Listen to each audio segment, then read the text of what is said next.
De manière très pratique maintenant, est-ce que tu peux nous donner 3 conseils simples pour les personnes qui veulent débuter une activité physique? Alors là, je vais donner 3 conseils très simples. Il faut vous imaginer que c'est les conseils moi, que je donne à tous les patients qui viennent me voir pour débuter une activité physique, pour reprendre une activité physique. En tout cas, moi je pense que c'est vraiment la base, c'est quelque chose de fondamental et on peut pas reprendre une activité physique sans avoir ces choses-là en place et moi c'est quelque chose que je mets en place avec tous les gens qui viennent me voir. Premier facteur sur lequel il faut grandement réfléchir, c'est la fréquence de l'activité physique quand vous voulez reprendre une activité physique. Donc la fréquence, tout simplement, c'est combien de fois dans la semaine est-ce que vous allez faire de l'activité physique. Et pour ça, il faut absolument que la fréquence soit relativement élevée. Donc relativement élevée, ça veut dire que 2, c'est un peu faible, 3 fois, c'est beaucoup mieux, 4 fois, c'est encore mieux.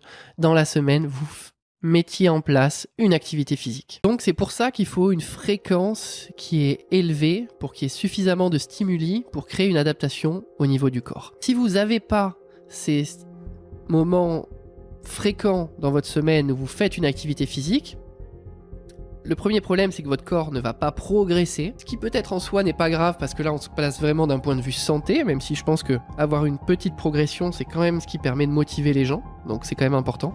Mais surtout, votre corps ne va pas se renforcer et donc vous allez avoir un risque de blessure qui est important.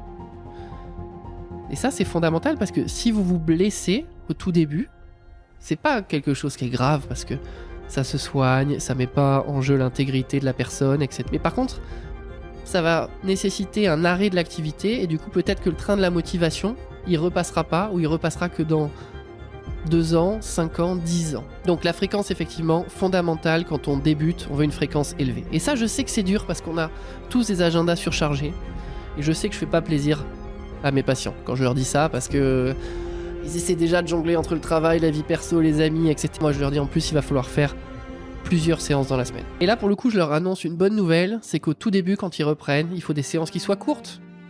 Mais ils râlent presque. Encore la même notion. Bah oui, mais ils râlent toujours, en fait. Parce que quand on leur dit qu'il faut plusieurs séances dans la semaine, ils nous disent oh, ça prend du temps. Et après, on dit qu'il faut des séances courtes. Moi, je trouve qu'au contraire, c'est quand même vraiment une bonne nouvelle parce que finalement, ça prend peu de temps.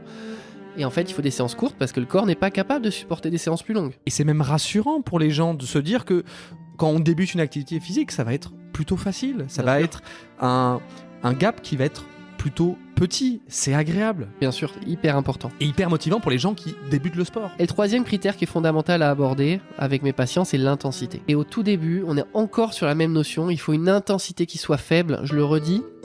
L'intensité élevée, c'est l'ingrédient magique dans l'activité physique, c'est là qu'il se passe des choses incroyables. Mais au début, comme à chaque fois, le corps n'est pas capable de supporter de l'intensité.